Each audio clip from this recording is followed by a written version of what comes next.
गणेशाय नमः। ओम श्री गणेशाय नमः। ओम नमः भगवते वासुदेवाय नमः। ओम नमः भगवते वासुदेवाय नमः। ओम नमः शिवाय। ओम नमः शिवाय। श्रीमद्भागवत गीता पाठ का महात्म्य पाठ आप सभी को सुनाने जा रहे हैं। आप सभी को जय श्री हरि, जय श्रीमन नारायण। अश्रीरगिरोक्तं यक्तक्तिकं साधनमुच्यताम् अनुष्ठेयं कथं तावत् प्रब्रुवन्तु सविस्तरम् भक्ति ज्ञान विरागाणां सुखमुपपदते कथं स्थापनं सर्ववर्णेषु प्रेम पूर्व प्रयत्नतः। बताइए, आकाशवाणी ने जिसके विषय में कहा है वह कौन सा साधन है और मुझे किस प्रकार उसका अनुष्ठान करना चाहिए, आप इसका विस्तार से वर्णन कीजिए। भक्ति, ज्ञान और वैराग्य को किस प्रकार सुख मिल सकता है और किस तरह इनकी प्रेम पूर्वक सब वर्णों में प्रतिष्ठा की जा सकती है। मा चिंतां कुरु देवर्षे हर्ष चित्ते समावह उपाय सुख साधयो अत्र वर्तते पूर्व एव हि। अहो नारद धन्यो असि विरक्तानां शिरोमणिः सदा श्री कृष्ण दासानामग्रणीर्योग भास्करः। शनकादि ने कहा, देवर्षे आप चिंता न करें, मन में प्रसन्न हों। उनके उद्धार का एक सरल उपाय पहले से ही विद्यमान है। नारद जी, आप धन्य हैं, आप विरक्तों के शिरोमणि हैं, श्री कृष्ण दासों के शाश्वत पथ प्रदर्शक एवं भक्ति योग के भास्कर हैं। त्वयि चित्रं न मंतव्यं भक्त्यर्थमनुवर्तिनि घटते कृष्णदासस्य भक्तेः संस्थापना सदा। ऋषिभिर्बहवो लोके पन्थानः प्रकटीकृताः श्रमसाध्याश्च ते सर्वे प्रायः स्वगर्भफलप्रदाः वैकुंठ साधकः पन्थाः स तु गोप्यो हि वर्तते। तस्योपदेष्टा पुरुषः प्रायो भाग्येन लभ्यते सत्कर्म तव निर्दिष्टं व्योम वाचा तु यत्पुरा। तदुच्यते शृणु स्वाद स्थिरचित्तः प्रसन्नधिः। आप भक्ति के लिए जो उद्योग कर रहे हैं यह आपके लिए कोई आश्चर्य की बात नहीं समझनी चाहिए। भगवान के भक्त के लिए तो भक्ति की सम्यक स्थापना करना सदा उचित ही है। ऋषियों ने संसार में अनेकों मार्ग प्रकट किए हैं, किंतु वे सभी कष्ट साध्य हैं और परिणाम में प्रायः स्वर्ग की ही प्राप्ति कराने वाले हैं। अभी तक भगवान की प्राप्ति कराने वाला मार्ग तो गुप्त ही रहा है। उसका उपदेश करने वाला पुरुष प्रायः भाग्य से ही मिलता है। आपको आकाशवाणी ने जिस सत्कर्म का संकेत किया है उसे हम बतलाते हैं। आप प्रसन्न और समाहित चित्त होकर सुनिए। द्रव्ययज्ञास्तपोयज्ञा योगयज्ञास्तथा परे स्वाध्याय ज्ञान यज्ञाश्च ते तु कर्म विसूचकाः सत्कर्म सूचको नूनम ज्ञान यज्ञ स्मृतो विरुद्धः श्रीमद्भागवत लापः सतु गीतः सुखादिभिः भक्ति ज्ञान विरागाणां तद्वघोषेण बलं महत् वृयस्यति द्रव्योः कष्टं सुखं भक्तेर्भविष्यति प्रलयं हि गमिष्यन्ति श्रीमद्भागवतध्यवनयः कलेर्दोषा इमे सर्वे सिंहशब्दाद् वृका इव। नारद जी द्रव्ययज्ञ, तपोयज्ञ, योग यज्ञ और स्वाध्याय रूप ज्ञान यज्ञ ये सब तो स्वर्ग आदि की प्राप्ति कराने वाले कर्म की ही ओर संकेत करते हैं। पंडितों ने ज्ञान यज्ञ को ही सत्कर्म मुक्तिदायक कर्म का सूचक माना है। वह श्रीमद्भागवत का पारायण है जिसका गान शुकादि महानुभावों ने किया है। उसके शब्द सुनने से ही भक्ति ज्ञान और वैराग्य को बड़ा बल मिलेगा। इससे ज्ञान वैराग्य का कष्ट मिट जाएगा और भक्ति को आनंद मिलेगा।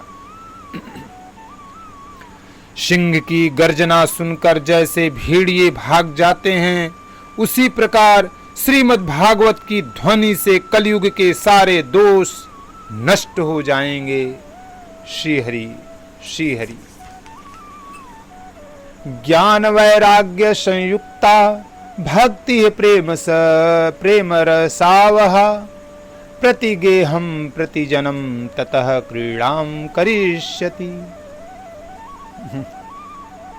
तब प्रेम रस प्रवाहित करने वाली भक्ति ज्ञान और वैराग्य को साथ लेकर प्रत्येक घर और व्यक्ति के हृदय में क्रीड़ा करेगी।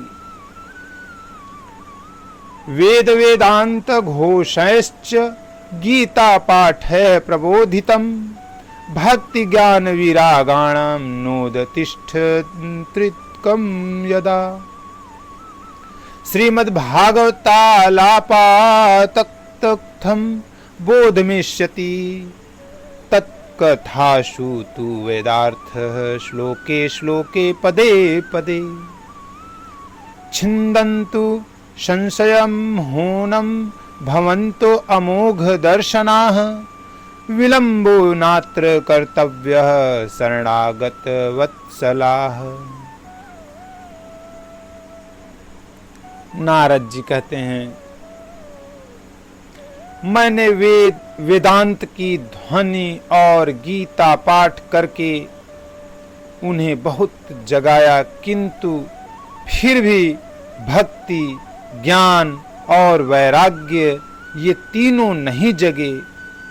ऐसी स्थिति में श्रीमद् भागवत सुनाने से वे कैसे जागेंगे, क्योंकि उस कथा के प्रत्येक श्लोक और प्रत्येक पद में भी वेदों का ही तो सारांश है। आप लोग शरणागत वत्सल्य हैं तथा आपका दर्शन कभी व्यर्थ नहीं होता। इसीलिए मेरा यह संदेह दूर कर दीजिए, इस कार्य में विलंब न कीजिए। वेदोपनिषदां साराज्य जाता भगवती कथा अत्युत्तमा ततो भाति पृथग् भूता फलाकृतिः। आमूलांग्रह रसतिष्ठन्नास्तेन स्वादते यथा स भूयः सम्पृथग् भूतः फले विश्वमनोहरः। यथा दुग्धे स्थितं सर्पिण्णं स्वादाप्योपकल्पते पृथग्भूतं हि तद्वगव्यं देवानां रसवर्धनम् इक्षूणामपि मध्यान्तं शर्करा व्याप्य तिष्ठति पृथग्भूता च सा मिष्ठा तथा भागवती कथा। इदं भागवतं नाम पुराणं ब्रह्मा संहितं भक्ति ज्ञान विरागाणां स्थापनाय प्रकाशितम् वेदांत वेद सुस्नाते गीताया अपि कर्तरि परितापवती व्यासे मुल्हात्य ज्ञान सागरे तदा त्वया पुरा प्रोक्तं चतुः श्लोकसमन्वितं तदीय श्रवणात् सगुदो निर्बोधो बादरायणः तत्र ते विस्मयः केन यतः प्रश्न करो भवान् श्रीमद्भागवतं श्राव्यं शोकदुःखविनाशनम्।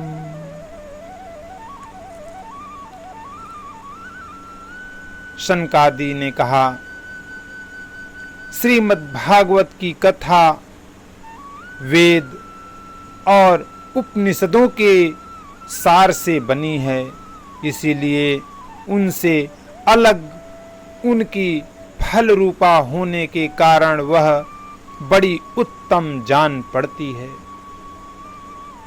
जिस प्रकार रस वृक्ष की जड़ से लेकर शाखा पर्यंत रहता है, किंतु इस स्थिति में उसका आस्वादन नहीं किया जा सकता, वही जब अलग होकर फल के रूप में आ जाता है तब संसार में सभी को प्रिय लगने लगता है।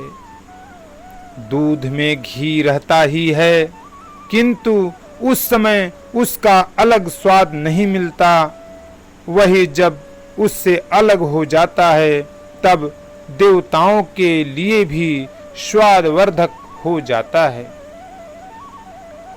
खंड ईख के और छोर और बीच में भी व्याप्त रहती है, तथापि अलग होने पर उसकी कुछ और ही मिठास होती है। ऐसी ही यह भागवत की कथा है। यह भागवत पुराण वेदों के समान है। श्री व्यास देव ने इसे भक्ति ज्ञान और वैराग्य की स्थापना के लिए प्रकाशित किया है।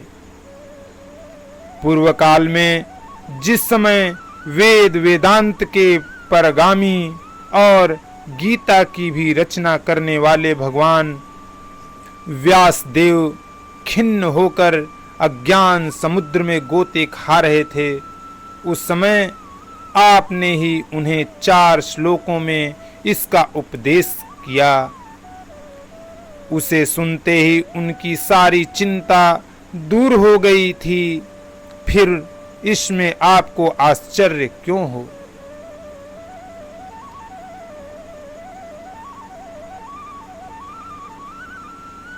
क्यों हो रहा है?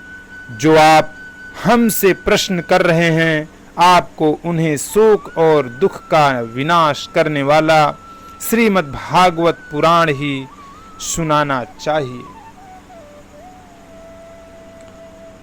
यद्वर्षणं च विनिहन्त्य शुभानि शदः श्रेयस्तनोति भवद्दुः खद्वार्दितानां निःशेष शेष मुख गीतक थैकपानाः प्रेम प्रकाश कृते शरणं गतो अस्मि। भाग्योदयेन बहुजन्म समर्जिनेतेन सत्संगं च लभते पुरुषो यदा वै। अज्ञान हेतु कृत मोहं दान्धकार नाशं विधाय हि तदोदयते विवेकः। नारद भगवान कहते हैं, महानुभावों, आपका दर्शन जीव के संपूर्ण पापों को तत्काल नष्ट कर देता है और जो संसार दुख रूप दावानल से तपे हुए हैं उन पर शीघ्र ही शांति की वर्षा करता है। आप निरंतर शेष जी के सहस्त्र मुखों से गाए हुए भगवत कथा मृत का ही पान करते रहते हैं। मैं प्रेम लक्षणा भक्ति का प्रकाश करने के उद्देश्य से आपकी शरण लेता हूँ। जब अनेकों जन्मों के संचित पुण्य पुंज का उदय होने से मनुष्य को सत्संग मिलता है, तब वह उसके अज्ञान जनित मोह और मद रूप अंधकार का नाश करके विवेक उदय होता है। ओम हरिनारायणाय नमः। आज आप सभी लोगों को श्रीमद् भागवत कथा का महात्म्य का द्वितीय खंड समाप्त करते हैं। अगले भाग में श्रीमद् भागवत कथा महात्म्य का तृतीय अध्याय भक्ति के कष्ट की निवृत्ति आपको सुनाएंगे। जय श्रीमन्नारायण, जय श्रीमन्नारायण।